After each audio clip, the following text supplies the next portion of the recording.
I think that there are a couple of conceptual points I would want to make about our approach, and then maybe just a couple of comments about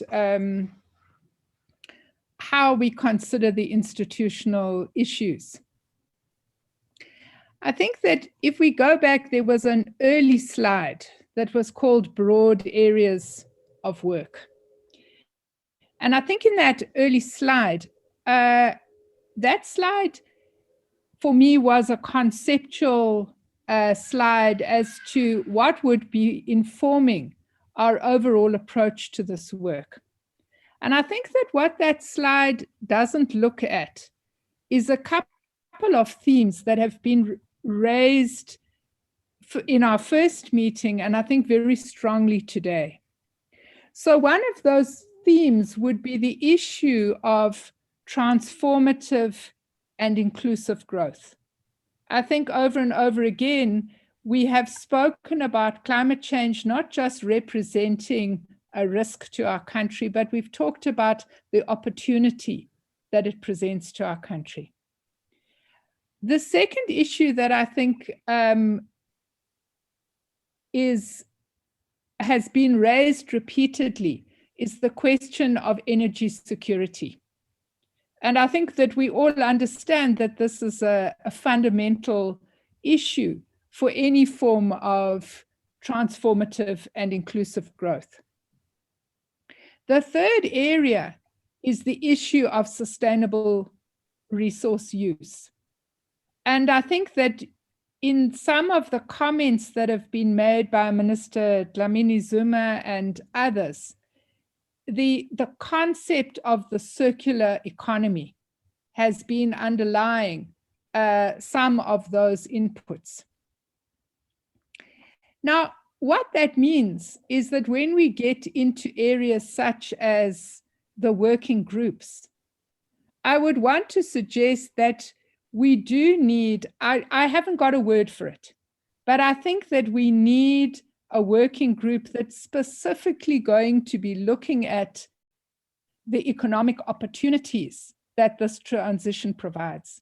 Because unless we're doing that, I think our whole approach is very defensive. Many colleagues were raising this in the debate. I understood that part of what Deshan was saying earlier was he was saying that there's an existing growth path, but there are new opportunities and new growth paths. The second issue that we need to be looking at is we're not just wanting to look at livelihoods and skills. We also want to be looking at enterprise development. Because colleagues have been talking about the fact that there are other forms other than the traditional models that we've been working towards.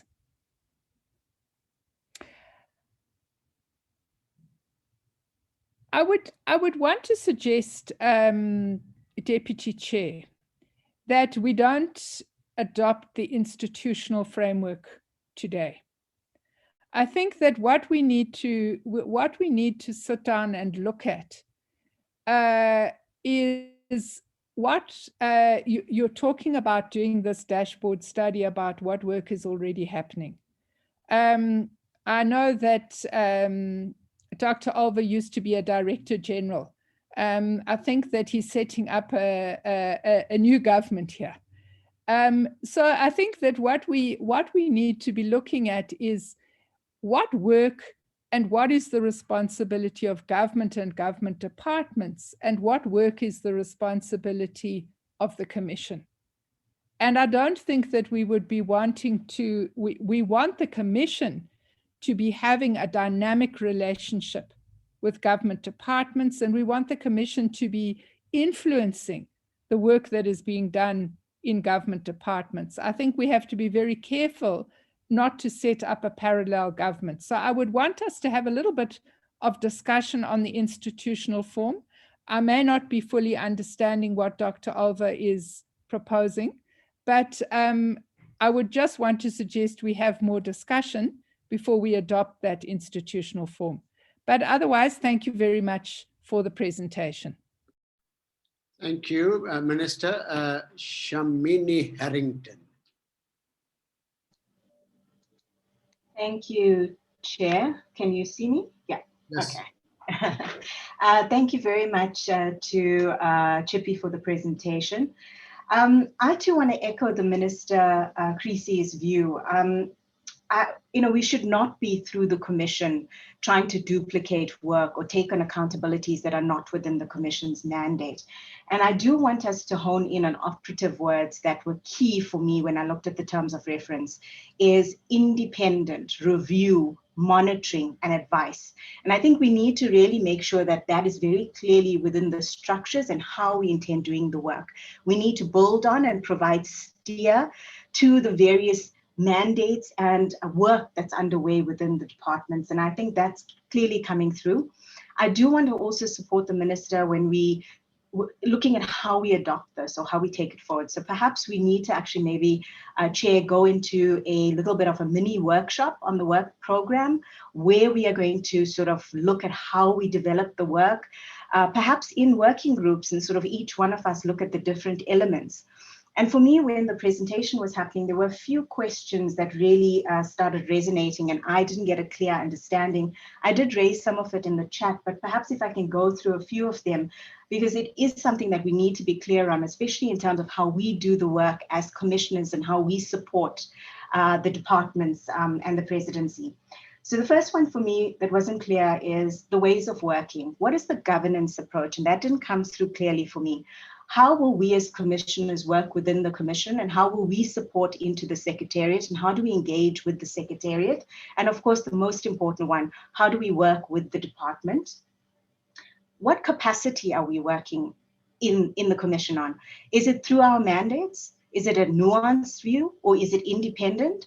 How are we going to do this? I think it came through quite clearly with various commissioners asking us this and putting forward views. I think we need to make sure that we come with views, with mandates. We've appointed here to do a particular job, but at the same time, we need to find consensus. So how are we going to do that? How are we going to put positions forward? How will minority views be reflected? I mean, that came up for me. How will disagreements or disputes be dealt with? These are key things we need to talk about. We need to have the disagreements. We need to have the robust discussions. I think that's the point of bringing us all together. But at the same time, how do we have a position that we all as commissioners can stand by? So key things that I really thought I must raise, because we need to really have that discussion. And I think perhaps a workshop is the way to deal with it, and then provide detailed comments on this. I would agree with the Minister, we can't adopt this today. Thank you, Chair. Mandy Rambaros. Thank you, Chair. Just to make a few points, thanks, Chippy, and the Secretariat for a lot of thought and that went into that comprehensive structure, I think, that you presented, and the thoughts around how you came about that. I think it's very useful. Just a couple of points on things I think might be missing, and more than happy for us to discuss it if you see it in the same way. And that is across the work streams to understand what enabling and disabling policies we have. So I think that's a gap for me in terms of understanding whether we have enabling policies that exist or disabling policies that exist and are contradictory. And to understand that across those work streams, I think would be very, very important for us to get some work going. And then I think one of the other things that I keep saying every time I speak on this commission is around implementation. And so I note that under the Just Transition Framework Working Group, you have something called pilots and proof of concept. I think that's extremely important. So I think what we need to recognize is that there is some work that will be going on in the financing work stream, in the skills work stream, that will happen in parallel to us doing pilots and doing a proof of concept, which I think is extremely important. So I think we need to accept this concept of learning by doing and not get stuck in analysis paralysis around some of the work that needs to be done. I'm no means being glib about the analysis that needs to be done, but I think we are running out of time. A number of speakers were talking earlier about the time we have in terms of getting onto the bandwagon, really, on international financing that's available, on green financing that's available. And I fear that if we don't get a pilot done, if we don't get a proof of concept done, we're going to be losing out. So I think we need to embrace learning by doing. And while we're doing some of this analysis work, we need to start getting a pilot project done. We're more than happy to offer a pilot project. Komati Power Station needs to be repowered as soon as possible. So I think that's something we really need to think about getting done. And honestly, in terms of implementation, in terms of getting going on the work we need to get done, the best would be to do it in that way. So just those two things, the enabling and disabling policies and the implementation plans that we really need to accelerate. Thanks, Chair. Thank you very much, Melissa. Puri. Hi, thank you, Deputy Chair. I just want to take a little bit of a different view from the Minister on the kind of staffing and resourcing of the Commission. I must say I have heard both the President and the Minister herself on a number of occasions speak in public and set very high expectations of what this Commission is intended to achieve. And I think we would be doing those expectations a disservice if we don't resource the Commission appropriately. I am also mindful of the fact that the Climate Change Bill foresees this Commission becoming a statutory body. So we'll have to see what happens with that bill in Parliament. But again, for that reason, I think we should think ahead and think about what that should look like ahead of that type of status being conferred. Just on that score, I also want to suggest, and I've made that suggestion before, is that this Commission potentially have some exchanges with some of the existing similar structures in other jurisdictions. I'm just thinking, for example, of the German Coal Commission or United Kingdom's Climate Change Committee. I mean, each of them have a different history and different sort of establishment and status and powers, but I think it might be a really useful kind of intelligence exchange with similar structures for all the commissioners. Then I just want to make one sort of general comment about the net zero target. I mean, I know, that's in some ways really fantastic news that we are talking about net zero by 2050, which we didn't a few years ago. But I just want to record here that we do not think that target is stringent enough for the challenges we face, and we adopt a goal that says a target of zero fossil fuels in the electricity sector and a coal power phase out by at least 2040 and a zero fossil fuel economy by 2050. So I just want to put that. I don't think we should assume that all the commissioners agree that is an adequate target for this Commission to endorse. Then I just a couple of things that I thought I should mention that are sort of missing from the work plan. One being on the broad areas of work, there's no explicit reference to the justice issues. I have mentioned to Chippy and I think to Vali as well that there's some really interesting work being done by TIPS at the moment around a kind of policy toolkit for justice and fleshing out those concepts of justice that we would very much like to work on as the Life After Coal campaign and bring to this Commission as a contribution. So it'd be good to see those things represented in the broad areas of work. On the issues of livelihoods and skills, it's important also just to note that we tend to get a little bit obsessed with reskilling of workers, and it's in many ways it's not so much the issue about losses in the fossil fuel sectors as it is the general unemployment issues, and the 1 million unemployed youth in Mpumalanga that requires attention through issues of economic diversification and support for new sectors. So I think I don't want us to lose that link and connection and understanding that this is not just about those coal workers, it's actually about a much broader issue. And then finally, just a question about, which is actually really concerning, which relates to lowering of emissions. And I think particularly about the governance and regulatory aspects of that. We don't see mitigation featuring strongly, and it's not in the working groups. It appears to now that it's going to be led by an unnamed senior manager from Treasury. So if we can if you could just address that issue so we can know how those really, really important issues are going to be captured in this work. Thanks. Thank you, Melissa. Lebogang Mulaisi, you had your hand up for a long time. Let me allow you to speak before I allow the ministers to speak, and maybe we'll end there with Minister Mantashe and Minister Gordon. But you go ahead, Lebogang. Thank you, Deputy Chair. My hand is starting to get tired there.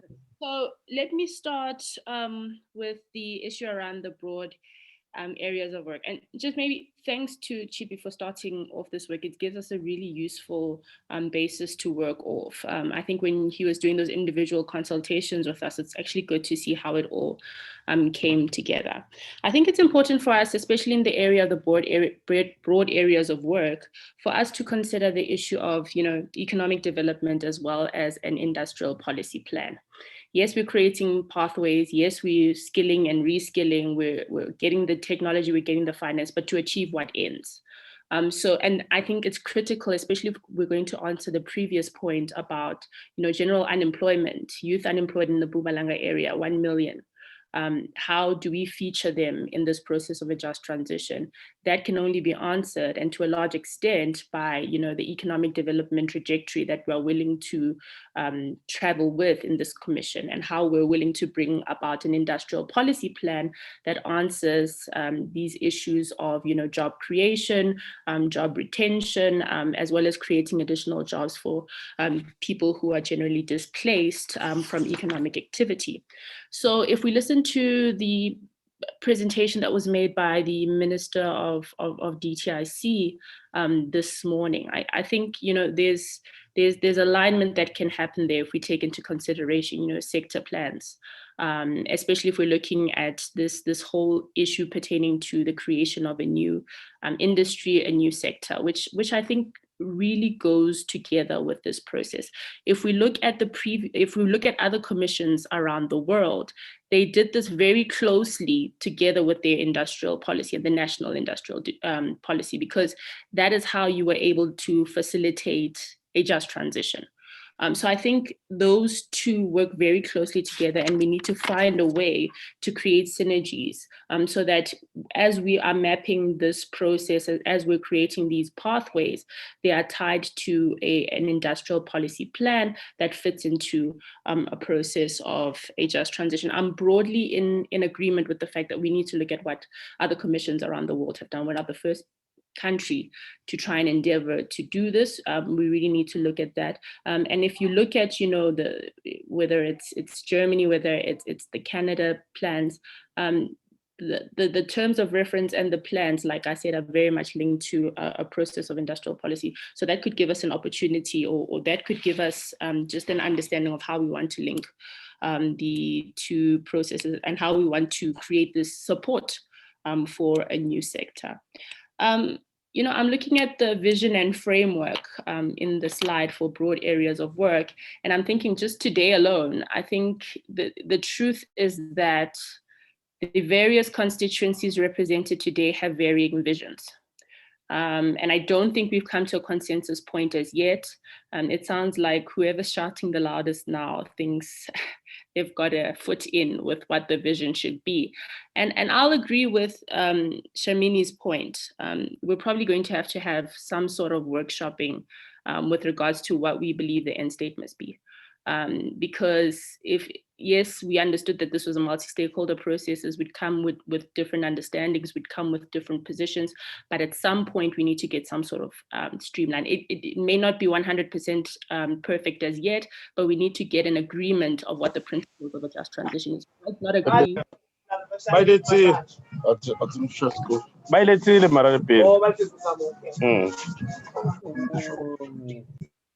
Are you finished, Lebogang? I'm not done. I was just waiting for whoever that was to mute. So I'm in broad support of the idea that, you know, we should get some sort of understanding of what the broad principles of a just transition are among constituencies, so that we can get to the other work within the work streams. Otherwise, it becomes a futile exercise if we're doing other work in the work streams, whereas around the vision and the framework, there's still a bit of uncertainty with regards to what the general position must be.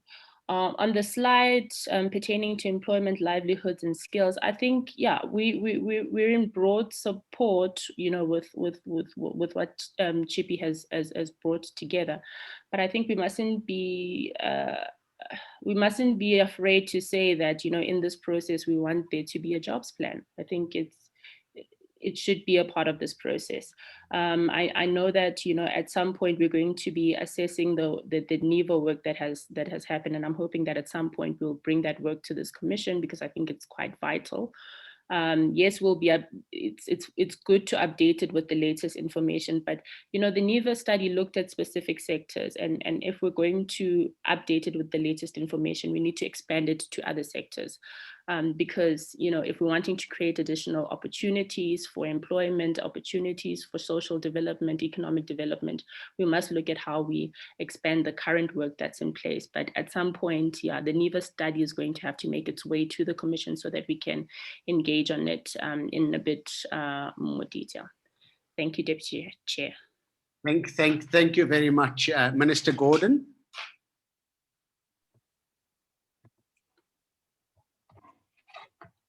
Thank you, Chairperson.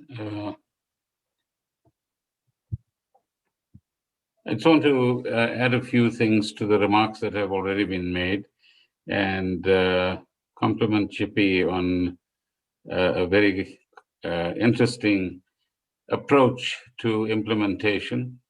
But perhaps some of the issues that might be included, and I might have missed this in the process, so forgive me if I'm repeating something that has been said already. Firstly, the connection between this process and the economy. I think a few colleagues, including Lebohang, has made very important points in that regard, and those should be included, including the impact on inequality and poverty in the context of social justice. Because there's environmental justice, but there's the broader social justice that we should be heading for as well. Secondly, Chair, I think that a proper balance needs to be found between looking at some of the conceptual and broad issues or themes on the one hand, and the practical work that might be going on as represented by pilot projects in various categories. And it's that balance that I think the Commission will have to find as we go forward. Third point is, and this might be in some document that I might have missed, but I think it's important for us to identify what is South Africa's national interest in a context where other colleagues have talked about either the political economy or the geopolitics of climate change. And what is it that our idiosyncratic position requires to achieve in the broader climate change context as well is an important element to identify. One of the themes that's been running through some of the discussion today is the question of different interest groups that are participating in the Commission, but also that would be impacted by or will impact on the issue of climate change. And so the political economy of climate change is another area that needs to be explored. I think you did state at some stage that we need to identify those interests in a very frank and open kind of way. And ultimately, I think, again, as Lebohang has been saying, we need to find some meeting ground which will constitute the contract that we are actually looking for. The concept of change that Chippy introduces, I think, is a very useful one. How we link that to the key aspects of our economy and society that are going to be impacted by climate change and climate issues is perhaps the connection that we need to look at. So the general picture might be in those slides that he produced, but I think each sector, for example, what is the Sasol or the mining sector or the energy sector more generally, see as its journey on the one hand, but also a vision for itself on the other hand, is going to be fairly important to identify the kind of change that you want to see in each particular stream as we go forward. The risk, I think, that we need to avoid, if I may humbly suggest, is not to allow some of this work to remain in the stratosphere, but be related to what is actually concretely happening on the ground, but also to avoid complexity wherever it's possible. So finally, Chair, the balance between some of the research work and so on that needs to be done and the practical experience gained from different kinds of projects at different scales in different sections of our economy and society is the kind of balance that we want to achieve, I think, in this particular context. Thank you very much for the opportunity. Thank you very much, Minister. Then our last speaker on this topic is Minister Mantashe. Yes, thank you very much, Mr. Chairperson. One of the things that we warned in the morning about the work of this commission is to avoid polarizing the discussions. We warned about that. Now, the tendency of extreme positions, Mr. Chairperson, tend to polarize discussions. Now, Melissa here wants us to be coal-free by 2040. Generally accepted time is 2050. And China has asked to be allowed to go to 2060, looking into their own situation. Have we looked into our own situation and say, we will go to the global multilateral structures and say, what we are capable of doing is as follows. I think we have not done that. And therefore, we accept global resolutions as part of people who are members and participating in those. But I think this commission gives us an opportunity to say, by year X, we can do so much. By year Y, we'll do so much, and be able to talk in one voice when we go to various multilateral meetings now. And one of the things we must look into, Minister wants us to go to Germany and England and look for examples. Now, those are developed economies. They have gone through full cycle. They burned coal until there was no ash coming out of it. Fine with them. So our route to low carbon emission is not going to be the same as Germany and England. We can learn lessons, but must appreciate that we're a poor country. We don't have the resources. Number two, we are a developing economy that must also look into countries that at our own level of development. What are they doing? Because if we don't do that, we are going to be subject to what I call, Mr. Chairperson, encirclement. You know, encirclement is when poor countries become conduits of ideas of developed countries. They have no space to think, they have no space to analyze, they have no space to appreciate what is workable in their own situation. So my view is that we can look into other areas. I love the question of job plan, industrial plan, developed alongside climate change strategy, so that It's not either or. Lastly, in our presentation this morning, we talked about something called clean coal technologies. I'm a great believer of that research must be done on clean coal technologies so that we don't have a resource that we throw down the drain because it is dirty. I'm a coal miner by background. I always tell people when I work with them in the department that mining is difficult, is dirty, is dangerous, is diseased. Those are 4 Ds that goes with mining. We can take a simple decision that says ban mining. The world will be cleaner. But I can tell you the world will be poorer. So that's why we must find technologies that make it less dangerous, less dirty, less difficult, and even less diseased. So my own view is that this commission must also determine the way of taking decisions. Anything that we've agreed on must be consolidated and not be open for discussion forever. That's why when we opened in the morning, we said the need to move from high carbon emission to low carbon emissions is not an issue for discussion. Everybody has accepted that. So we must deal with the methodology, we must deal with the route we're going to take round of time.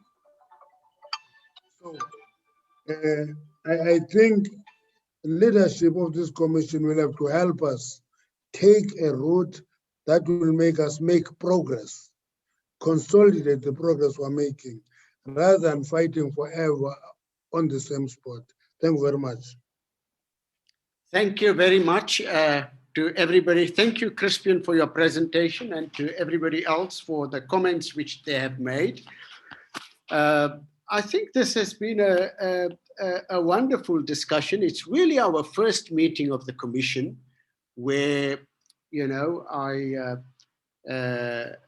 in a sense, a meeting of opening shots, so to say. It has been frank and robust, but rather manageable. I expected it to be somewhat more unmanageable, but let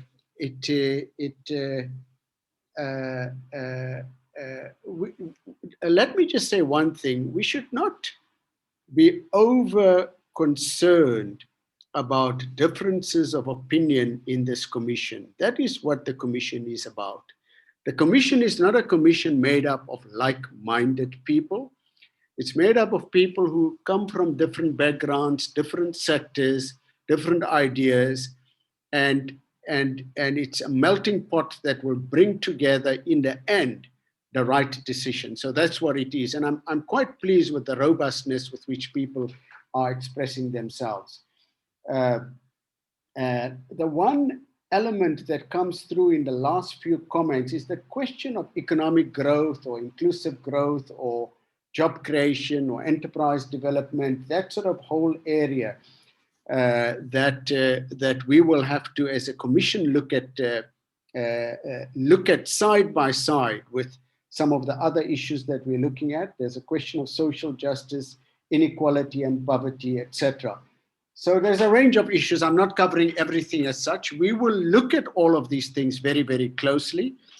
Minister Mantashe, let me assure you that it is not the intention to have debates on an ongoing basis and forever. This is really just our first meeting. And I agree with you fully that we need to look at areas where there's no debate and put them away. And there are vast areas on which we are agreeing. In fact, there's a lot of areas on which we agree. We just need to package that away. There's a few things that we need to put proper words to make sure that we understand the same thing about it, like social justice, like net zero and those sorts of things. We have got to put some words to the thing. Again, here we may not need to reinvent the wheel because these are terms that have been used very widely as such. We don't need to rush into things unceremoniously So I don't want any of the role players to be concerned. As far as the Commission is concerned, let me just say that we will need to have adequate capacity in order to put together the reports of the Commission. I think that's just an important thing that we as a Commission need to do, taking into account that we are a diverse Commission. Let me say, for example, if I say to NBI, you are responsible for these scenarios, the ones they presented, and can you package that for the Commission? I think we're going to have a lot of people who are going to be concerned. What are these business people up to? You know, is it a business agenda and those sorts of things? And therefore, we need to draw on the work which they are doing, and we don't want to repeat the work, and we don't want to repeat the research. But what we would need to do is that we need a team which in a sense belongs to the Commission. That will be the easiest way, in my experience, to find consensus on a matter like this. So we'll do that. We'll take everything into account that has been said here. We'll revise the proposals that we've put forward, which Dr. Olver has put forward. We'll look at them more closely and we'll come up with proper plans. But in the meantime, a number of commissioners have said the work must go on. So we will continue with the work, and a piece of work which we're going to be continuing with between now and the next meeting is the nationally determined contributions. That's the most important piece of practical work which we're going to have to do.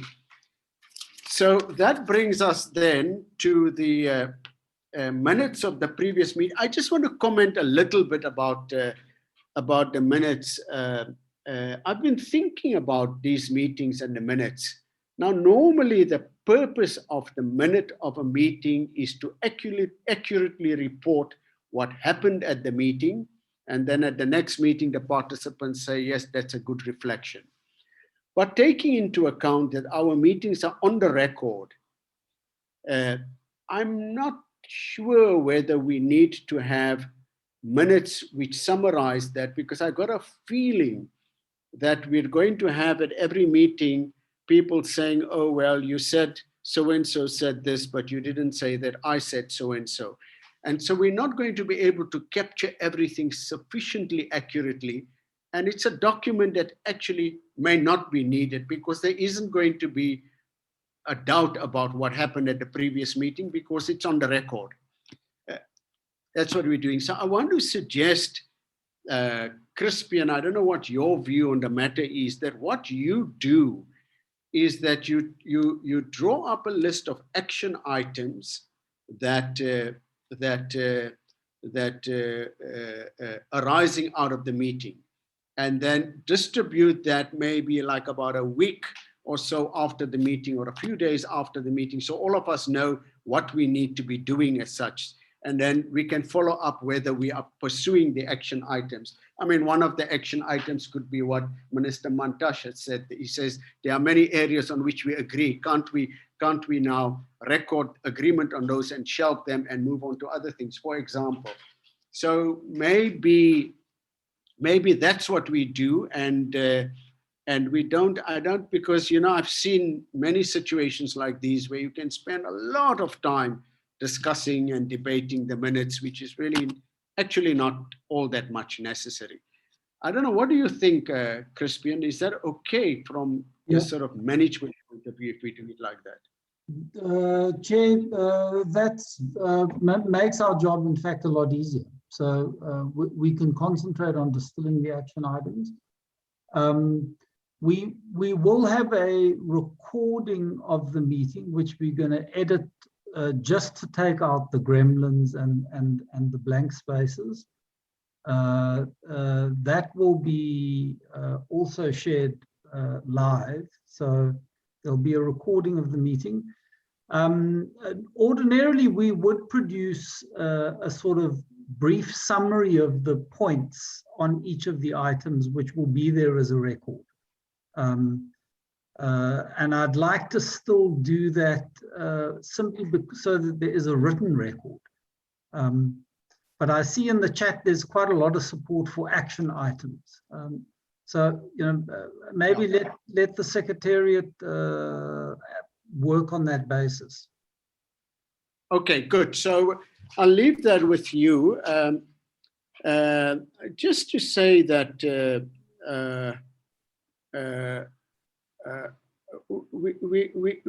this is really our first working meeting, and it's giving some sense of the style of our work. What is the style of our work, and where do we position this commission, and how do we do it? And you can see that there's such a lot of excellent work that has happened in various institutions. A lot of work has happened on this, and we don't have to rediscover the wheel. And we are really here to look at what's good for our country and our people. I mean, really, that's what we're trying to do here. And I think everybody is in the same boat as far as that is concerned. It's quite natural that people from different sectors and different places where they come from will be a little bit concerned that the process maybe will run away, leaving them behind, or their views won't be taken into account, and those sorts of things. That's a natural sort of feeling.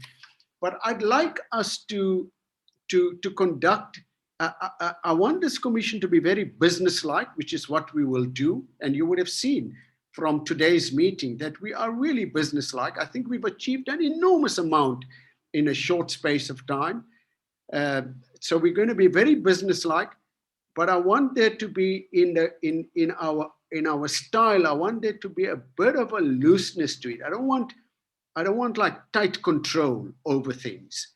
And so, because I think that will create a kind of a understandable nervousness among some of the stakeholders. I just want to make that kind of point about where I'm coming from, because I'm also looking at how Minister Mantashe, how we get decisions taken. We'll have to get decisions taken here.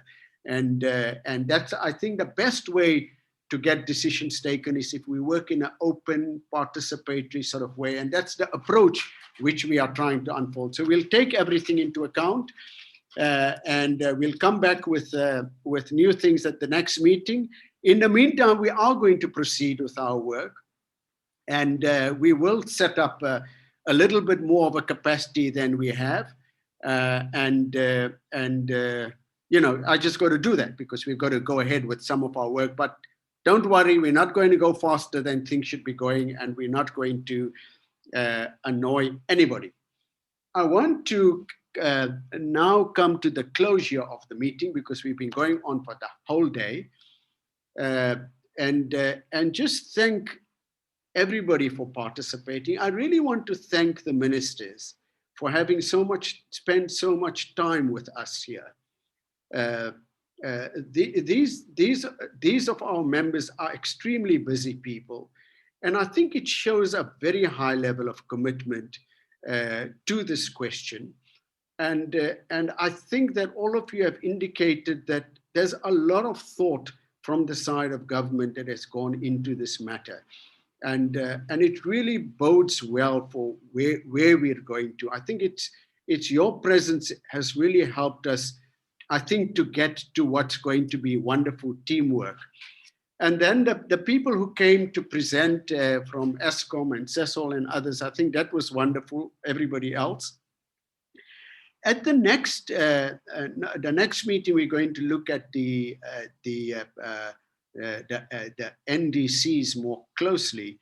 But I would like to, as part of building this into a national platform for consensus on climate change matters and related sort of energy transition and green growth, etc., is this a platform to bring in the participation of other key national people?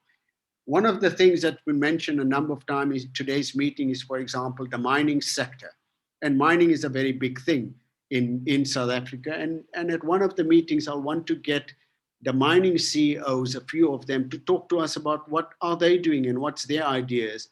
And then, of course, when it comes to the financial sector, one of the meetings we may want to get the the financial sector coming to talk to us also. But generally, that's what we are. As far as the general time frames for what we're doing leading up to the COP26, etc., I think that we'll, in the meantime, work on the time frames that we've presented to you about when various pieces of work need to be completed. So we'll do that. Thank you very much. That brings us to the end of our meeting, and we'll see those of you who are able to join us on the 7th of May for the interaction with stakeholders on the NDCs, and then we will see you again at the meeting of the Commission on the 4th of June, where we will finalize the NDCs, and maybe we'll do a few more things at that meeting also. Crispian, is there anything that I've forgotten or last words you want to say? Well, Chair, the one issue that I think might be good to just bed down now is the schedule of commission meetings. And we're proposing, so my understanding is that the meeting on the 4th of June is a special meeting, which we're convening just to discuss the NDCs. Right. The proposal is that the commission meets quarterly. That would not be the only meetings that happen. Whatever working groups we set up would then also be meeting between each quarter. But given that ministers and stakeholders have very busy diaries, it would be quite good to schedule out the meetings for the rest of the year. Okay, I think that it will be a good idea to do so. And we'll have to probably do it around the availability of the ministers, because they've got a whole lot of things in their diary which are just fixed. And so we'll have to look at that, and then the rest of us could see whether we can fit in around that. So you can